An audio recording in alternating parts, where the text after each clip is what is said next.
Hello, this is Andrine, a Jewish American priestess, and I'm coming to you today just past the full moon of Kislev, the month of dreaming. And so we're about halfway through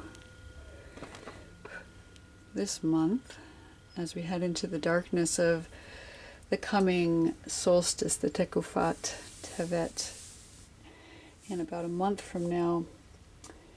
And today I'm going to bring you a full spread reading because of the full moon. We're not going to do any cards today. I did want to talk a little bit about Hanukkah, which is coming up, the festival of lights with all of the candles being lit up. We do have the discussion in the Talmud about Shammai, who thought we should start with 8 candles and diminish down to 1, and Hillel, who thought we should start with 1 candle and go up to 8. In my household, we do both. We start with 8 candles 8 days before the first night of Hanukkah, and we go down 7, 6, 5, 4, 3, 2, and then 1 is the first night of the Hillel Hanukkah, and then we go back up, just because more light this time of year is wonderful. And because it is Hanukkah coming up, and I know people sometimes give gifts, I wanted to let you know that if, as a viewer of this channel, if you're interested in purchasing a set of the Hebrunes, you can go to my Etsy shop and buy a set of Hebrunes right now with free shipping and also a discount code, which I'll post in the comments section below.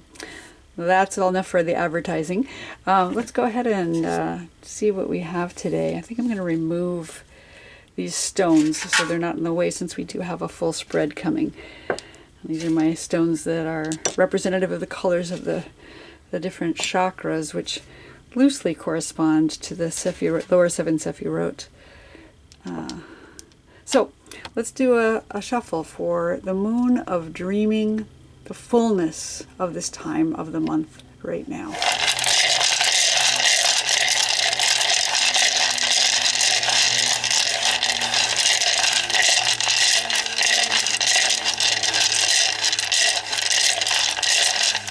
What can we expect for this time as we come into the darkness? Okay, let's take a look. Oh, we've got a lot of them that are face down today. So first we're going to pull out all the face down letters. Leave that one. I'll take these.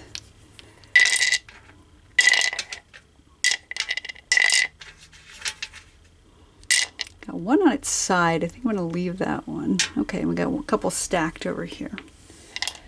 And the way I'm going to do this today is I am going to turn them all upright so we can see what we're looking at and read them as if they were upright.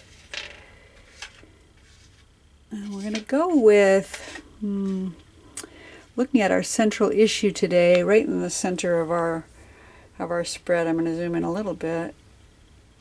There we go. And we have the letter Tzadi. The letter Tzadi, I'll pick it up so we can see it here. The letter Tzadi is the letter that represents justice. The word tzedek, which is also the planet Jupiter is called tzedek in Hebrew. So it's a very large planet, so it's about big justice. And it's also tzaddik, which is someone who is righteous, a righteous person. So our central issue is justice and righteousness right now. Tzadi is also the letter that's affiliated with the month of Shvat, which comes after Tevet, and it is the month that we celebrate the New Year of the Trees, Tu B'Shvat. And you can see that Tevet looks a little bit like a tree, and that you've got the earth down here, and then a trunk, and then branches coming up. Shvat is the month that is affiliated with the tribe of Asher, and Asher is the son of Zilpah, who was one of the handmaids of Leah and Rachel, but Leah specifically. And there's a midrash that Zilpah was from a different tribe, and she brought possibly some of her own gods with her. Her children were named Asher and Gad, and those two names are the names of Semitic deities in that area. Asherah, the feminine divine who dwells within the trees. And sometimes you'll hear of an Asherah, which is it's a symbol of the female in the tree. And there was periods in the Talmud where they called for the chopping down of the Asherah, when they were trying to rid Judaism of the feminine. And Gad is the god of luck. But so this particular letter is affiliated with the tribe of Asher, and so Asher means happy, and it has a throwback to Asherah, the divine feminine who lives in the trees, and I love that with Tu B'Shvat here. And the justice, the idea of justice, the idea of restoring justice by growing something, by allowing the trees to live. So our central issue here is justice today. And then I'm going to go left here because I'm always, as an English reader, I read left to right, and I know that Hebrew readers read right to left, but I'm going to go with my reading because I am who I am. Where have we heard that before? So to the farthest to the left, as I'm seeing here, is this letter Kuf. And the letter Kuf is the letter that represents the word Kadosh. Kadosh, which means sacredness. So what's come before now is this concept of sacredness. Something is sacred. And Kuf is the number 100 in Gematria. Tzadi is the number 90. And so if you put them together, you get Tzadik. That word which means a righteous one, 90 and 100. The 100 represents that ultimate manifestation of the number 1 times 10 times 10.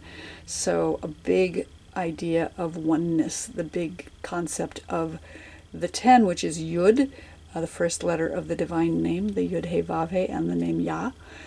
So Kuf is sacredness. When we take 10 times 10, we get sacredness.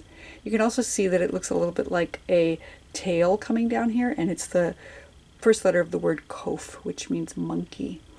So there's some kind of duality here between sacredness and animal nature in us. And so I think of that as what makes up sacredness is balancing our divinity and our humanity, or our animal nature, even not just even our humanity, but like the real animalistic part of ourselves.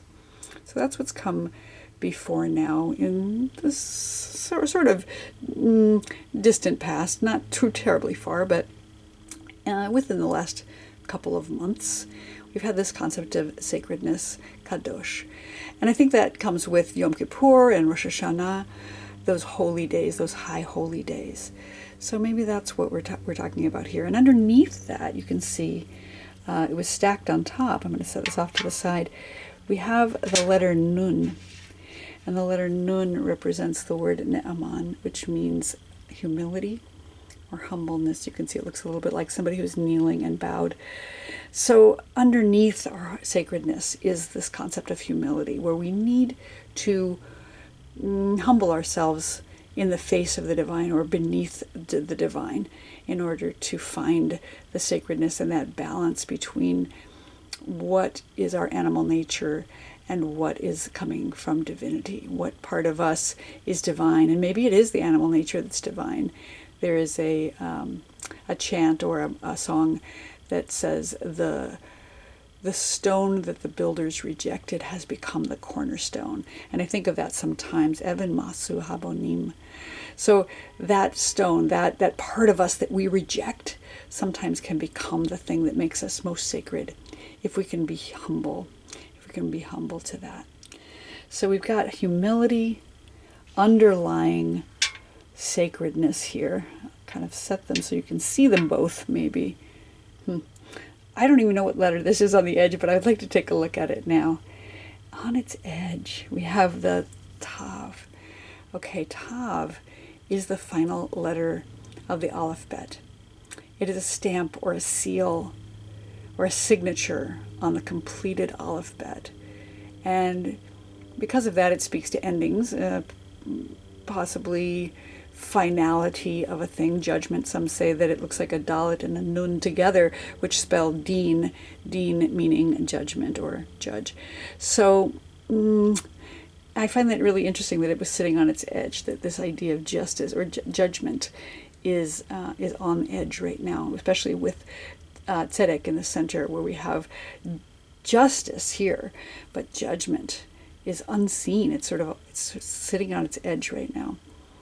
So that's interesting. And also, Tav is also the letter that rules over the moon in the sky. And as we come into the full moon, I find it fascinating that this is sitting on its edge. So we're only seeing the edge of the moon.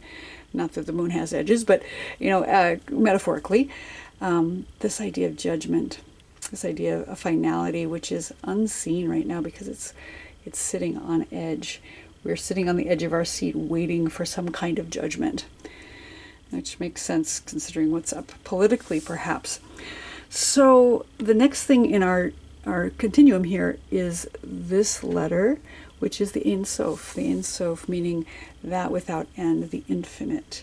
This has also been up in our recent past, is the idea of the infinite and how do we embrace the unknown and that which has come before and will be in the future. That was, is, will be name of the divine.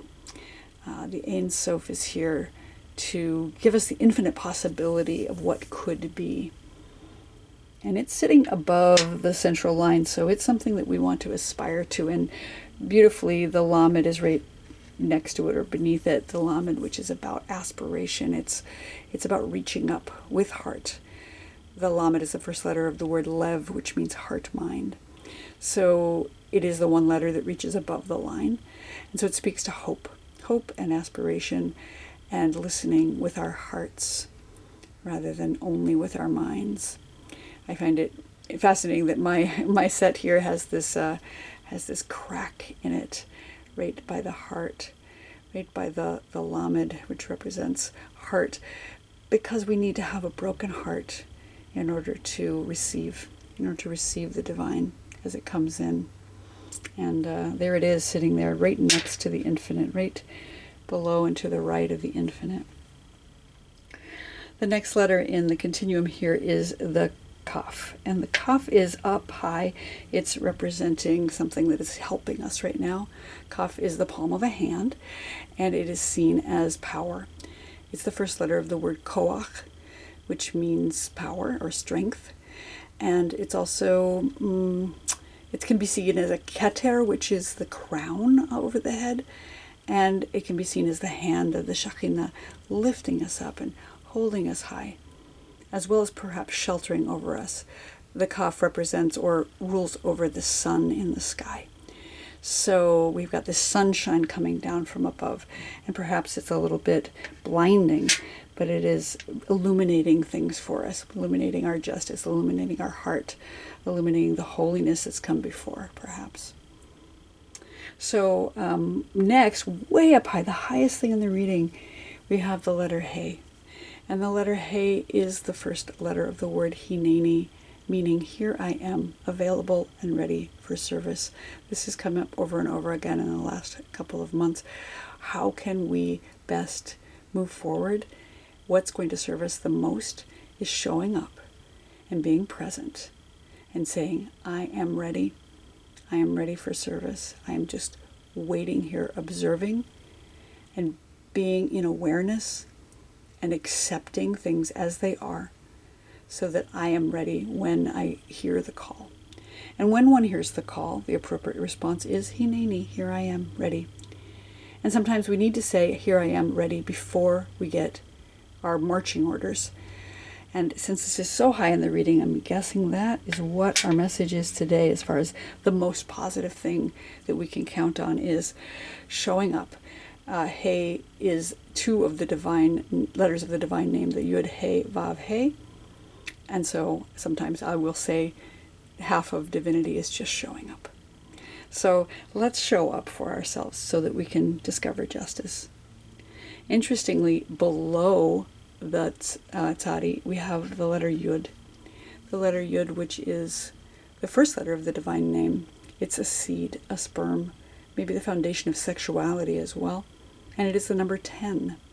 So down here below we have the Yud. And sometimes when things are below the line in these readings, they represent a fear. They represent a fear or a concern or a challenge that we're dealing with.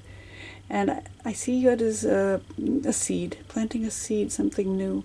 Right now we're in the dark time of the year where the seeds are underground, we can't see them.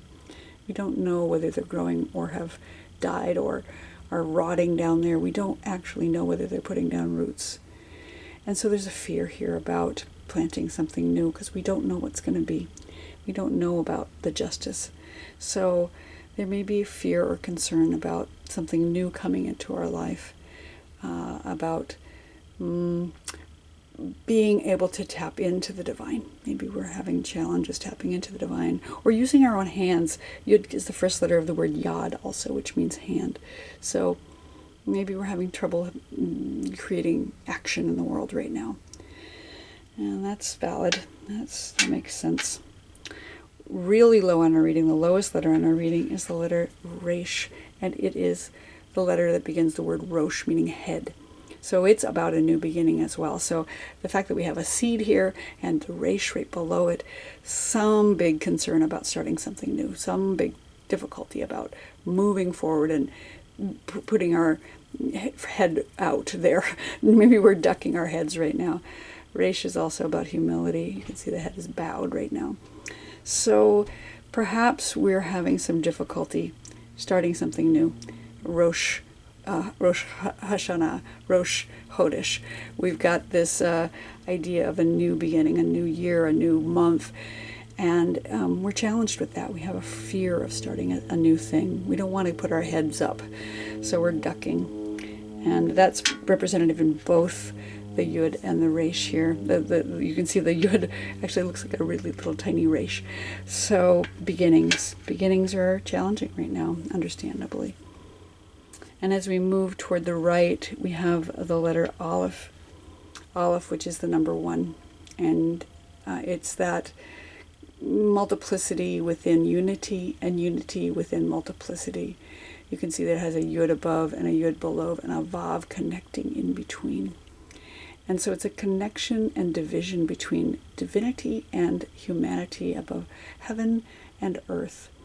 And how do we balance that? Again, more fear around balancing our holiness with our humanity, just like we had back here. So we're moving toward that as well. But ideally, even though there's a fear here, we will be able to find the balance and find ourselves in the presence of the One, find ourselves back in connection with divinity, back in connection with ourselves, back into a connection with the oneness of all.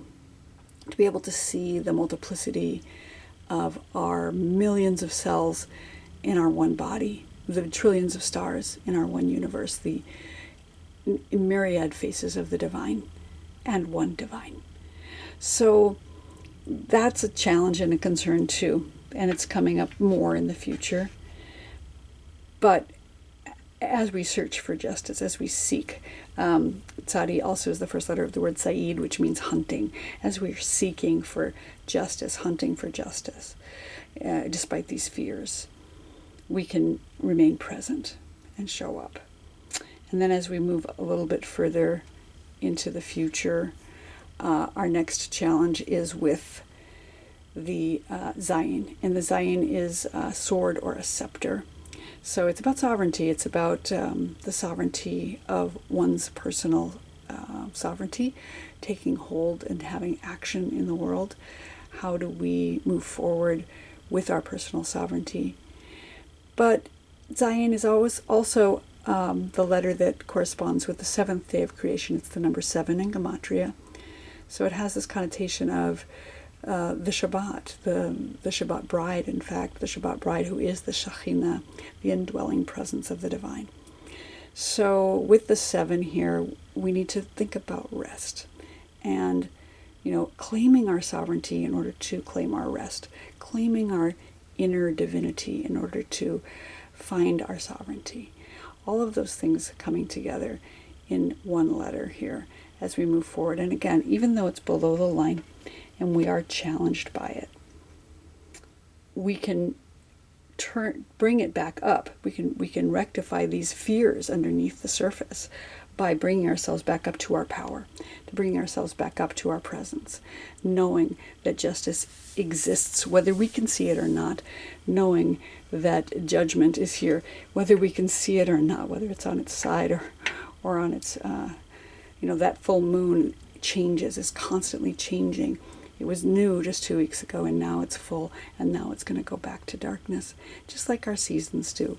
As we've been in this time of summer and fall, and now we're going into that darkness. But we can trust that things shift and turn, and light will return as well.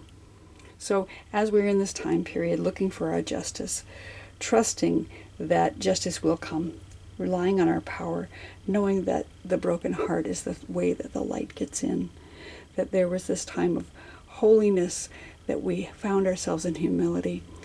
And even though it's of a concern to start something new right now, and that maybe it's a challenge to find ourselves in connection with the One, in order to find our power and our sovereignty, in order to find our rest in the divine, it's important to mostly show up, be present, accept things as they are, and say, Hineni, here I am, present and ready for service to the divine.